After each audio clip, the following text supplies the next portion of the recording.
Hello students, तो कैसे हैं आप सब। I hope you all are fine. तो जैसा कि आप जानते हैं, इस चैनल पर हम टेंथ क्लास साइंस का सिलेबस कंप्लीट कर रहे हैं, जिसमें हमने अपना फर्स्ट चैप्टर कंप्लीट कर लिया है और सेकंड चैप्टर का फर्स्ट लेक्चर भी हम कंप्लीट कर चुके हैं, जिसमें कि हमने पढ़ा था एसिड, बेस और इंडिकेटर्स क्या होते हैं। एसिड, बेस और इंडिकेटर्स के बाद अब हमारा नेक्स्ट टॉपिक आने वाला है यूनिवर्सल इंडिकेटर्स। यूनिवर्सल इंडिकेटर्स क्या होते हैं, पीएच क्या होता है, पीएच का हमारी डेली लाइफ पर क्या इम्पैक्ट पड़ता है, क्या इफेक्ट पड़ता है, और उसके बाद हम इस चैप्टर का सबसे इंपॉर्टेंट पार्ट जो कि होने वाला है हमारा सॉल्ट, वो पढ़ने वाले हैं। सॉल्ट के बारे में एक जो हमारा मिसकंसेप्शन है कि जो हमारे घरों में खाने वाला कॉमन सॉल्ट होता है वही सिर्फ सॉल्ट होता है, ऐसा नहीं है। उसे भी आज हम दूर करने वाले हैं और कौन कौन से सॉल्ट्स होते हैं उनके बारे में भी डिटेल स्टडी करने वाले हैं और उनके क्या क्या यूजेस होते हैं उनके बारे में भी पढ़ने वाले हैं। आपको अगर वीडियो अच्छी लगे तो लाइक और शेयर करें और हमारे चैनल को सब्सक्राइब करना ना भूलें। तो आइए बिना देरी किए हुए चलते हैं अपनी स्लाइड्स की तरफ। आइए देखते हैं।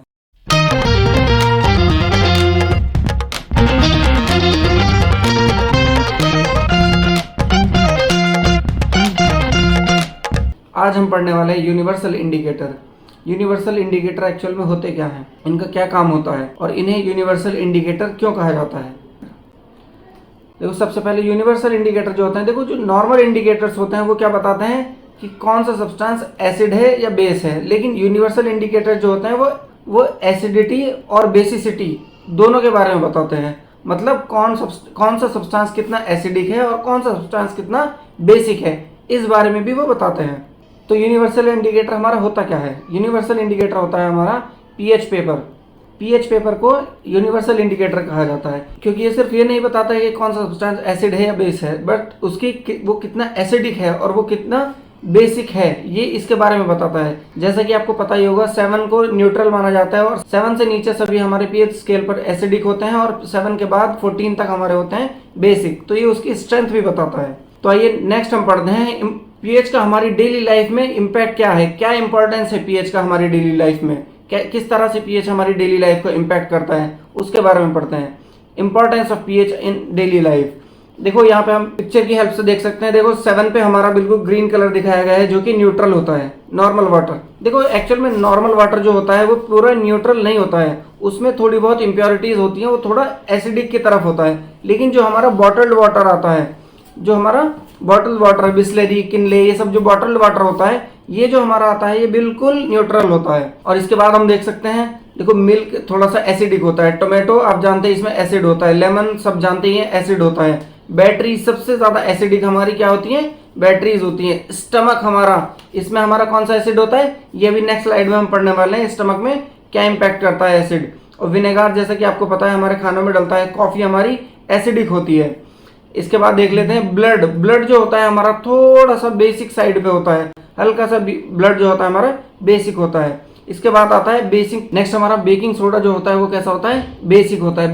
बेकिंग सोडा आप जानते हैं कहाँ पे यूज होता है, अगर आप जानते हो तो कमेंट्स में बताइए बेकिंग सोडा कहाँ पर यूज किया जाता है। नेक्स्ट हमारा अमोनिया सॉल्यूशन कैसा होता है, बेसिक होता है। सोप्स हमारे जो हम यूज करते हैं, जिसका हमने आपको लास्ट वीडियो में एक्सपेरिमेंट भी करके दिखाया था। हमारा ड्रेन क्लीनर क्या होता है, बेसिक होता है। ब्लीच हमारी क्या होती है, बेसिक होती है। देखो जो बेसिक होते हैं उनको अल्कलाइन भी बोला जाता है और एसिडिक का तो आपको पता ही है। नेक्स्ट हमारा आता है, आइए डिटेल में देख लेते हैं, pH in our digestive system. PH जो होता है हमारे डाइजेस्टिव सिस्टम को किस तरह से इंपैक्ट करता है, कौन सा एसिड हमारे स्टमक में होता है और वो क्या इंपैक्ट करता है। देखो वैसे तो ये वाला टॉपिक हम पढ़ने वाले हैं लाइफ प्रोसेस के, डाइजेशन जब हमारा चैप्टर चलेगा उसमें पढ़ेंगे डिटेल में, लेकिन अभी यहाँ पर मैं बता देता हूँ आपको। पीएच एक्चुअल में हमारे स्टमक में HCl होता है, हाइड्रोक्लोरिक एसिड। वो क्या करता है, जो हमारी खाने में बैक्टीरियाज होते हैं उनको मारने का काम करता है। लेकिन जब हम ज़्यादा तला भुना खाना खा लेते हैं या फिर शादी वगैरह में कुछ ज़्यादा ही खाना खा लेते हैं, तो एक्चुअल में होता क्या है, हमारे स्टमक ज़्यादा एसिड प्रोड्यूस करने लगता है। और जब ज़्यादा एसिड प्रोड्यूस करने लगता है तो ये कंडीशन कहलाती है एसिडिटी। एसिडिटी वही जो एड में दिखाई जाती है कि भाई दिल में जलन हो रही है, पेट में जलन हो रही है, तो ये क्या होती है, एसिडिटी होती है। इसके लिए डॉक्टर हमें क्या देता है, एड्स में भी दिखाते हैं इनो। एक्चुअल में वो क्या होता है, मिल्क ऑफ मैग्नीशिया होता है वो। इनो से हमारा, इनो होता है बेसिक, तो बेसिक जब इनो होता है तो हम एसिड पे जब डालेंगे तो जाहिर सी बात है वो न्यूट्रल हो जाएगा, और न्यूट्रल हो जाएगा तो हमारी प्रॉब्लम क्योर हो जाएगी। तो इस तरह से एसिड हमारे स्टमक को, हमारे डाइजेशन को इम्पैक्ट करता है। देखो यहाँ पर देख सकते हैं, the HCl helps in destroying bacteria as well as other harmful species in the stomach. HCl converts an inactive enzyme called pepsinogen, pepsinogen को पेप्सिन में कन्वर्ट कर देता है, जो कि प्रोटीन का क्या करता है, ब्रेक डाउन करता है। HCl act as a shield, shield की तरह से एक्ट करता है apart from mucus to prevent pepsin from digesting the entire stomach. आगे हमारा indigestion which also leads to excess acid production, मतलब ज्यादा जब एसिड प्रोडक्शन हो जाता है, stomach makes us feel uncomfortable, हम अनकंफर्टेबल हो जाते हैं, जलन होने लगती है यहाँ पर, दिस इज कॉल्ड एसिडिटी। और जिसे क्योर करने के लिए क्या करते हैं हम, बेस लेते हैं, क्या लेते हैं, इनो पीते हैं। नेक्स्ट आइए हम देखते हैं pH change as the cause of tooth decay. देखो टूथ जो डिके हो जाते हैं हमारे, काला काला जो हमारे दांतों में जम जाता है, ये एक्चुअल में क्या होता है, टूथ जब हमारे डिके होने लगते हैं। देखो टूथ डिके जब होता है हमारा, वो किसकी वजह से होता है, पीएच में चेंज की वजह से। जब हमारे माउथ का पीएच लगातार 5.5 से लोअर रहने लगता है, जब हमारे माउथ का पीएच लगातार काफी दिनों तक, देखो टूथ डिके एक दिन में तो होता नहीं है, 2 दिन में तो होता नहीं है, महीनों में, सालों की प्रोसेस होती है। तो जब हमारे मुंह का पीएच जो होता है वो लगातार 5.5 से नीचे रहने लगता है, तब हमारा क्या होता है, टूथ डिके होने शुरू हो जाते हैं, ब्लैक कलर की लेयर आनी शुरू हो जाती है। आइए पिक्चर में देख लेते हैं। देखो जब कोई मीठी चीज हम खाते हैं तो बैक्टीरिया अगर उस पर लग जाते हैं, sugar plus bacteria is equal to acid, acid बनाता है ये। और एसिड जब लगातार रहने लगता है हमारे दांतों पर, ये देखो हेल्दी टीथ है हमारा, जब लगातार बहुत दिनों तक हेल्दी टीथ पर क्या होगा, एसिड होगा, तो क्या हो जाएगा, टूथ डिके होना शुरू हो जाएगा। देखिए यहाँ पर आप देख सकते हैं, ये वाला ब्लैक कलर की लेयर आनी शुरू हो जाती है। नेक्स्ट आता है हमारा self defence by animals and plants through chemical welfare. देखो बहुत से एनिमल्स होते हैं, बहुत से प्लांट्स ऐसे होते हैं जो कि एसिड निकालते हैं, क्यों, अपने बचाव के लिए। अपने बचाव के लिए मतलब देखो बहुत इंपॉर्टेंट एग्जांपल है, बहुत सिंपल एग्जांपल भी है। जो हमारी हनी बी होती है, जब वो हमारे काट लेती है तो होता क्या है, वो एक्चुअल में एसिड लगाती है हमारे, उसके स्टिंग में एसिड होता है। जब हमारी स्किन में एसिड चला जाता है तो हमें इरिटेशन होती है, जलन होती है, सूज भी जाता है। बी स्टिंग, यहाँ पे देख सकते हैं, bee sting leaves an acid which causes pain and irritation, जिससे क्या होता है, दर्द होता है और इरिटेशन होती है। ये कौन सा एसिड निकालती है, ये आप मुझे कमेंट में बताइएगा। नेक्स्ट आता है हमारा, देखो कुछ प्लांट्स भी ऐसे होते हैं जिन्हें हम अगर टच कर लें, हमारे हाथ पे या कहीं पे लग जाए, एसिड लग जाता है हमारा, तो उससे इरिटेशन या बर्निंग सेंसेशन से आने लगते हैं। वो एक्चुअल में एसिड कौन सा होता है, मेथेनोइक एसिड, जिसकी वजह से क्या होता है, बर्निंग पेन्स आते हैं, बर्निंग सेंसेशंस आते हैं। नेक्स्ट हमारा ये है इंटरेस्टिंग फैक्ट। देखो जब हमारे सीजन की सबसे पहली रेन होती है, बरसात जब हमारी शुरू होती है, सबसे पहली रेन जो होती है, उसमें जो धूल के पार्टिकल्स हमारे एनवायरनमेंट में होते हैं वो भी रेन के साथ नीचे आ जाते हैं, और जाहिर सी बात है वो इम्प्योरिटीज होती हैं, एसिडिक होती हैं। हमारे खेतों में जब बारिश होती है वो, तो उससे हमारे खेतों का पीएच डाउन चला जाता है, मतलब एसिडिक हो जाते हैं। जिससे बचने के लिए हमारे किसान भाई उसमें बेस डालते हैं। वो कितना डालना होता है, कैसे डालना होता है, वो सब एक्सपीरियंस के साथ उन्हें पता होता है, कब कहाँ पर कौन सी दवाई डालनी है, कौन सा बेस डालना है, सब उन्हें पता होता है। नेक्स्ट हम देखते हैं न्यूट्रलाइजेशन रिएक्शन। न्यूट्रलाइजेशन रिएक्शन क्या होती है, देखो एसिड बेस रिएक्शंस को ही क्या कहा जाता है, neutralisation reaction. Acid plus base is equal to salt, acid और बेस जो मिलते हैं सॉल्ट बनाते हैं और साथ में वाटर रिलीज करते हैं। आइए देख लेते हैं रिएक्शन कैसे होती है। देखो जब स्ट्रॉन्ग एसिड हो और स्ट्रॉन्ग ही बेस हो, जब दोनों बराबर के स्ट्रॉन्ग हो तो क्या होता है, न्यूट्रल सॉल्ट बनता है। मतलब जब दोनों ही स्ट्रॉन्ग होंगे तो क्या होगा, हमारा रिजल्ट जो आएगा न्यूट्रल आएगा, सॉल्ट जो हमारा बनेगा न्यूट्रल सॉल्ट बनेगा, और साथ में वाटर तो फॉर्म होता ही है। नेक्स्ट देखते हैं, जब स्ट्रॉन्ग एसिड होगा लेकिन बेस कैसा होगा, वीक होगा, एसिड स्ट्रॉन्ग और वीक बेस, तो हमारा जो सॉल्ट बनेगा वो कैसा बनेगा, एसिडिक सॉल्ट बनेगा, साथ में वाटर। और नेक्स्ट हमारा होता है, जब एसिड वीक होगा हमारा और बेस कैसा होगा, स्ट्रॉन्ग होगा हमारा, तब जो हमारा सॉल्ट बनेगा वो बेसिक सॉल्ट बनेगा और प्लस वाटर। इसके बाद नेक्स्ट हमें पढ़ना है pH of salt. PH of salt क्या होता है, आइए देख लेते हैं। देखो रिएक्शन से भी आपने देख लिया है और यहाँ पर भी आपको डिटेल में पता चल जाएगा। Salt of a strong acid and strong base are neutral with pH value of 7। मतलब जब स्ट्रॉन्ग एसिड और स्ट्रॉन्ग बेस मिलेंगे तो जो सॉल्ट बनेगा न्यूट्रल बनेगा, जिसकी पीएच वैल्यू क्या होगी, 7 होगी। नेक्स्ट हमारा आता है on the other hand salts of a strong acid, मतलब स्ट्रॉन्ग एसिड और वीक बेस का सॉल्ट जो बनेगा वो कैसा बनेगा, उसकी पीएच वैल्यू जो होगी वो उसकी पीएच वैल्यू जो होगी वो लेस देन 7 होगी।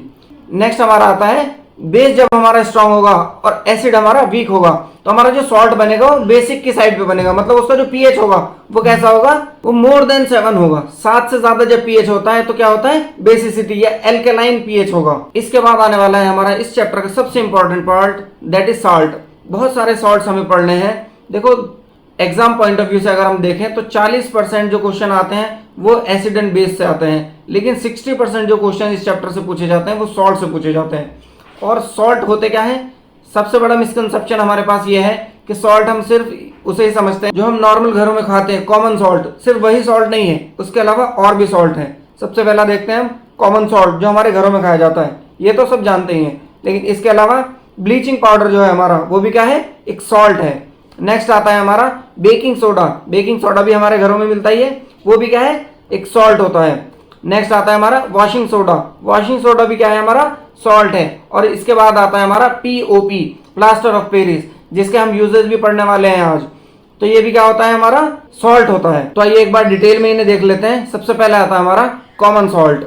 कॉमन सॉल्ट देखते हैं जिसे कि NaCl केमिस्ट्री की लैंग्वेज में हम बोलते हैं। और आइए इसकी रिएक्शन देखते हैं। देखो सॉल्ट को जब वाटर के साथ मिक्स किया जाता है तो ये क्या बनाता है, NaOH, sodium hydroxide, plus chlorine gas release करता है, प्लस H2 गैस रिलीज करता है। आइए इसकी रिएक्शन एक बार देख लेते हैं। 2NaCl plus 2H2O। देखो ये NaCl जो होता है ये सॉलिड होता है, H2O लिक्विड। फिर ये इसके बाद क्या बनाता है, NaOH एक्वस बनाता है, क्लोरीन गैस रिलीज करता है और हाइड्रोजन गैस रिलीज करता है। थ्योरेटिकली भी इसे डिफाइन करके देख लेते हैं आप। देखो ये वाला जो सॉल्यूशन होता है NaCl प्लस H2O, इसका जब एक्वस सॉल्यूशन जब मिल जाता है तो इसे ब्राइन बोला जाता है। देखो यहाँ पे देख सकते हैं, when electricity is pass through an aqueous solution of sodium chloride called brine. मतलब ब्राइन क्या है, aqueous solution of sodium chloride. मतलब नमक में अगर हम पानी घोल दें, पानी में अगर हम नमक घोल दें तो वो क्या हो जाता है, उस सॉल्यूशन को ब्राइन बोला जाता है। It decomposes to form sodium hydroxide. The process is called chlor alkali. इस प्रोसेस को क्या कहते हैं, क्लोर एल्केली प्रोसेस कहते हैं। एग्जाम में पूछा भी जा सकता है क्लोर एल्केली प्रोसेस क्या होती है, तो ये आप देख सकते हैं। तो कॉमन सॉल्ट में जो हमें प्रोडक्ट मिलते हैं NaOH, क्लोरीन और हाइड्रोजन, इनके जो यूजेस पढ़ने हैं हमें, ये कहाँ पे यूज होते हैं, क्या इनका हमें फायदा होता है। आइए सबसे पहले देखते हैं हम सोडियम हाइड्रोक्साइड। तो सोडियम हाइड्रोक्साइड क्या होता है, देखो सोडियम हाइड्रोक्साइड जब अपनी प्योर फॉर्म में होता है, in its pure form it's crystalline solid, ये सॉलिड की तरह दिखता है सोडियम हाइड्रोक्साइड। और ये होता कैसा है, ये ओडोरलेस होता है, मतलब इसमें से कोई खुशबू कोई बदबू कुछ नहीं आता, ओडोरलेस होता है बिल्कुल। आइए देखते हैं uses of sodium hydroxide. Sodium hydroxide use कहाँ पे की जाता है, तो सबसे पहला आता है हमारा preparation of soaps and detergent. देखो सोप्स और डिटर्जेंट बनाने में क्या यूज होता है, हमारा NaOH, sodium hydroxide. Sodium hydroxide actual में साबुन जैसा ही होता है। अगर हम सोडियम हाइड्रोक्साइड को अपने हाथ पर रखे थोड़ा सा पानी डालें तो जैसे साबुन से हमें फील आती है, चिकना लगता है, ऐसे ही सोडियम हाइड्रोक्साइड भी होता है, क्योंकि सोडियम हाइड्रोक्साइड से ही क्या बनते हैं, सोप्स बनते हैं, डिटर्जेंट बनते हैं। नेक्स्ट यूज होता है हमारा पेपर मेकिंग में। पेपर मेकिंग फैक्ट्रीज में भी क्या होता है, सोडियम हाइड्रोक्साइड यूज किया जाता है। Used in artificial fibres, artificial fibres में भी सोडियम हाइड्रोक्साइड का यूज किया जाता है। नेक्स्ट आता है हमारा यूज ऑफ हाइड्रोजन। देखो हाइड्रोजन भी तो बनी थी ना उस प्रोसेस में, तो हाइड्रोजन कहाँ पे यूज की जाती है, हाइड्रोजन को देखो बहुत यूज है। हाइड्रोजन को एज ए फ्यूल यूज किया जा सकता है। देखो अभी हमारी जो कार्स चल रही हैं वो पेट्रोल पर, इलेक्ट्रिक कार भी आ गई हैं, लेकिन आने वाले टाइम के लिए साइंटिस्ट जो देख रहे हैं हाइड्रोजन की तरफ देख रहे हैं, क्योंकि हाइड्रोजन हमारे एनवायरनमेंट में काफी है, लेकिन हम अभी उसका इतना यूज नहीं कर पा रहे हैं जितना हमें करना चाहिए। तो एज ए फ्यूल हाइड्रोजन का यूज किया जा सकता है। नेक्स्ट हमारा आता है यूज एज मार्ग्रेन। मार्ग्रेन में भी क्या होता है, यूज किया जाता है हाइड्रोजन का। नेक्स्ट आता है हमारा अमोनिया फॉर फर्टिलाइजर्स। फर्टिलाइजर्स के लिए अमोनिया बनाने में किसका यूज होता है, हाइड्रोजन का यूज होता है। नेक्स्ट जो हमारा प्रोडक्ट इसमें बना था वो तो बना था क्लोरीन। इसके भी यूज देख लेते हैं एक बार, यूजेस ऑफ क्लोरीन। क्लोरीन के यूज हमारे देखो नॉर्मल आपने देखे भी होंगे, अभी बताता हूं मैं आपको। Used in water treatment. Water को ट्रीट करने में किसका यूज किया जाता है, क्लोरीन का यूज किया जाता है। देखो जब नगर पालिका की जो टंकी होती है उनका जब पानी हमारे घरों में आता है, कभी कभी हम उस पानी को कुल्ली करते हैं, मुंह में लेते हैं, तो उसमें से कुछ अजीब सी महक आती है, कुछ अजीब सी खुशबू आती है। वो किसकी वजह से होती है, क्लोरीन की वजह से होती है। क्लोरीन एक्चुअल में ट्रीट किया जाता है साफ करने के लिए पानी को, जिससे उसके बैक्टीरिया मर जाए, तो वो खुशबू होती है क्लोरीन की। और क्लोरीन का कहाँ पे यूज किया जाता है, स्विमिंग पूल्स में। आप स्विमिंग पूल्स में नहाने गए होंगे, कभी कभी ज्यादा स्विमिंग पूल में अगर क्लोरीन को डाल दिया जाए तो हमारी स्किन पर रैशेस भी हो जाते हैं। तो स्विमिंग पूल्स में भी क्या होता है, क्लोरीन का यूज किया जाता है। नेक्स्ट पीवीसी बनाने में, डिसइंफेक्टेंट्स बनाने में, सीएफसी बनाने में और पेस्टिसाइड्स को बनाने में भी क्या किया जाता है, क्लोरीन का यूज किया जाता है। इसके बाद नेक्स्ट आता है हमारा salt, bleaching powder. Bleaching powder क्या होता है, CaOCl2। इसका देखो केमिकल नेम क्या होता है, calcium oxychloride, CaOCl2 calcium oxychloride. इसकी रिएक्शन देख लेते हैं। कैल्शियम हाइड्रोक्साइड को जब क्लोरीन के साथ ट्रीट किया जाता है तो क्या बनता है हमारा, CaOCl कैल्शियम ऑक्सीक्लोराइड, और साथ में वाटर रिलीज होता है। इसके यूजेस पढ़ने हैं हमें। Uses of bleaching powder. Bleaching powder का सबसे पहला यूज क्या है, यूज्ड एज ब्लीचिंग कॉटन। कपड़े का रंग उड़ाने के लिए किसका यूज किया जाता है, ब्लीचिंग पाउडर का यूज किया जाता है। देखो आपके व्हाइट कलर के कपड़ों पे अगर कोई गंदगी लग जाए या कुछ लग जाए जो छूट ना रहा हो, कलर लग जाए कोई, तो उसे ब्लीचिंग पाउडर के पानी में, ये ब्लीचिंग पाउडर उसके ऊपर डाल के पानी में डाल देते हैं, जिससे क्या होता है उसका कलर उड़ जाता है, वो दोबारा से व्हाइट हो जाता है। तो कॉटन को ब्लीच करने में किसका यूज किया जाता है, ब्लीचिंग पाउडर का यूज किया जाता है। Next, use in makeup. Makeup के लिए किसका यूज किया जाता है, ब्लीचिंग पाउडर का यूज किया जाता है। देखो ब्लीचिंग पाउडर एक्चुअल में क्या कर क्या रहा है, ये किसी भी चीज का कलर उड़ा रहा है। तो हमारे स्किन पर जो बाल होते हैं वो थोड़े ब्राउन कलर के, ब्लैक कलर के बाल होते हैं, और जब इनका कलर उड़ जाएगा तो होगा क्या, तो हम गोरे दिखेंगे। कोई भी जो ब्लीच करेगा वो कैसा दिखेगा, गोरा दिखेगा, व्हाइट कलर का दिखेगा, क्योंकि उसका कलर उड़ गया, व्हाइट कलर का हो गया है। नेक्स्ट हमारा यूज है, use as an oxidising agent in chemical industry. Chemical industries में ऑक्सीडाइजिंग एजेंट के लिए या ऑक्सीडाइजिंग एजेंट के तौर पर किसका यूज किया जाता है, ब्लीचिंग पाउडर का यूज किया जाता है। नेक्स्ट हमारा डिसइंफेक्टेंट ऑफ वाटर। वाटर के लिए डिसइंफेक्टेंट के रूप में किसका यूज किया जाता है, ब्लीचिंग पाउडर का यूज किया जाता है। नेक्स्ट सॉल्ट आता है हमारा बेकिंग सोडा। बेकिंग सोडा का हमारा फॉर्मूला होता है NaHCO3। इसका केमिकल नेम होता है हमारा सोडियम बाइकार्बोनेट। सोडियम बाइकार्बोनेट भी कहा जाता है बेकिंग सोडा को केमिकल इंडस्ट्री में। तो बेकिंग सोडा को देखते हैं प्रिपेयर कैसे किया जाता है। बेकिंग सोडा को प्रिपेयर किया जाता है cold and concentrated solution of sodium chloride, उसके साथ मिक्स किया जाता है अमोनिया एंड कार्बन डाइऑक्साइड। तो ये जब मिलाते हैं हम तो क्या बनता है, तो इसकी रिएक्शन देख लेते हैं। देखिए यहाँ पे NaCl सोडियम क्लोराइड को किसके साथ, वाटर के साथ, CO2 प्लस अमोनिया, इन तीनों को जब मिलाया जाता है, ट्रीट किया जाता है, तो क्या बनता है हमारा, एक तो NH4Cl बनता है और क्या बनता है NaHCO3, हमारा बेकिंग सोडा तैयार होता है। सोडियम बाइकार्बोनेट को हीट करने पर क्या बनता है हमारा, कार्बन डाइऑक्साइड और सोडियम कार्बोनेट। इसकी भी रिएक्शन देख लेते हैं। ये देखो NaHCO3, यहाँ पर हीटिंग का साइन लगा लेते हैं। हीट करने पर क्या बनता है Na2CO3, ये हमारा क्या होता है सोडियम कार्बोनेट। नेक्स्ट हमारा H2O बनता है और क्या बनता है साथ में कार्बन डाइऑक्साइड गैस रिलीज होती है हमारी। नेक्स्ट आता है हमारा यूजेस ऑफ बेकिंग सोडा। तो सबसे पहले इसका यूज देखते हैं हम। सबसे पहले इसे यूज किया जाता है use as antacids. Baking soda को एंटासिड की तरह पे यूज किया जाता है। एंटासिड मतलब देखो एसिड और एंटी एसिड। एंटी एसिड मतलब बेस। देखो जब हमने अभी आपको पीएच वाली पिक्चर दिखाई थी तो उसमें सोडा को हमने क्या दिखाया था, सोडा बेस होता है। तो बेस होता है मतलब एंटी एसिड होता है, तो एज ए एंटी एसिड भी काम करता है soda, used as anti acids. Next आता है हमारा use to make baking powder. देखो बेकिंग पाउडर कहाँ पे यूज होता है आपको सबको पता है, हमारे केक्स बनाने में, ब्रेड्स बनाने में यूज होता है हमारा बेकिंग पाउडर। तो ये किससे बनता है, बेकिंग सोडा से ही बनता है। नेक्स्ट आता है हमारा salt, washing soda. Washing soda क्या होता है Na2CO3 इंटू H2O। इसमें वाटर मॉलिक्यूल इसके साथ में ही होता है। तो केमिकल नेम होता है इसका सोडियम कार्बोनेट। आइए इसकी रिएक्शन देख लेते हैं, बहुत सिंपल रिएक्शन है। Na2CO3 जब वाटर के साथ ट्रीट किया जाता है तो क्या बनता है Na2CO3 into H2O।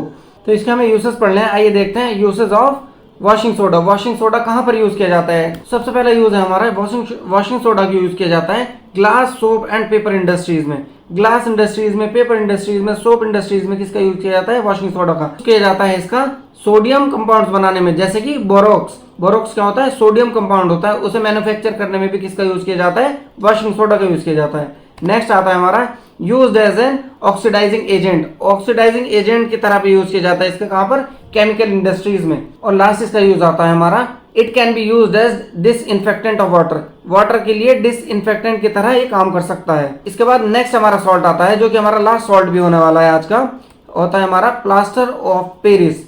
Plaster of Paris जिसे कि क्या कहते हैं हम, POP, जो हमारे घरों में दीवारों पर की जाती है वो क्या होती है, प्लास्टर ऑफ पेरिस। आइए देखते हैं इसे तैयार कैसे किया जाता है। देखो जिप्सम जो होता है, जिप्सम को जब 373 केल्विन पर हीट किया जाता है तो क्या बनता है, प्लास्टर ऑफ पेरिस बनता है। इसके रिएक्शन देख लेते हैं। देखो इधर जिप्सम 373 केल्विन पर जब इसे हीट किया जाता है तो क्या बनता है, CaSO4 इंटू हाफ H2O, जो कि हमारा क्या होता है प्लास्टर ऑफ पेरिस, ये पीओपी होता है हमारा। इसके यूसेज देख लेते हैं आइए। Plaster of Paris POP, first इसका यूज है, used in building walls and roofs, buildings बनाने में, रूफ्स बनाने में, वॉल को हमारे डिजाइनिंग वॉल्स बनाने में किसका यूज किया जाता है, पीओपी का यूज किया जाता है। अभी आने वाली स्लाइड्स में हम पिक्चर की हेल्प से देखेंगे किस तरह से यूज किया जाता है। नेक्स्ट हमारा used as designing material for fire protection. देखो फायर प्रोटेक्शन के जो डिजाइनिंग मटेरियल होते हैं उन्हें बनाने में भी किसका यूज किया जाता है, प्लास्टर ऑफ पेरिस का यूज किया जाता है। देखो हमारे डेकोरेटिव मटेरियल्स, ऑर्नामेंट्स बनाने में भी किसका यूज किया जाता है, पीओपी का यूज किया जाता है। आने वाली स्लाइड में भी आप देखने वाले हैं किस तरह से यूज किया जाता है। देखो सबसे पहला आता है हमारा वॉल्स। देखो वॉल्स में इस तरह से डिजाइन बनाने में, ये सब डिजाइन बनाने में, ये किससे बने हुए डिजाइन, ये सारे डिजाइन बनते हैं पीओपी की हेल्प से, जिससे कि हमारे घर कैसे दिखते हैं, सुंदर दिखते हैं। आगे आता है हमारा, देखो इस तरह के डिजाइन बनाने में, ऑर्नामेंट बनाने में किसका यूज किया जाता है, प्लास्टर ऑफ पेरिस का यूज किया जाता है। नेक्स्ट आता है हमारा, देखो जब हमारी किसी की टांग टूट जाए, किसी का हाथ टूट जाए, तो उसमें भी क्या होता है, हमारा जो डॉक्टर हमारे पट्टी बांधता है, पट्टी के साथ साथ वो जो लगाता है वो पीओपी लगाता है साथ में, जिससे कि वो एक जगह फिक्स हो जाए।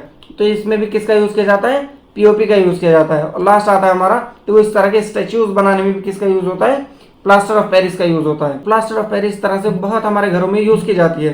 तो आज का लेक्चर हमारा यहीं पर कंप्लीट होता है। आई होप आपको वीडियो अच्छी लगी होगी। वीडियो अच्छी लगी हो तो लाइक, शेयर और सब्सक्राइब करें। और आपने इसका फर्स्ट पार्ट अगर नहीं देखा तो मैं यहाँ पर इसका लिंक डाल दूंगा, आप वहां पर क्लिक करके इसका फर्स्ट पार्ट देख सकते हैं।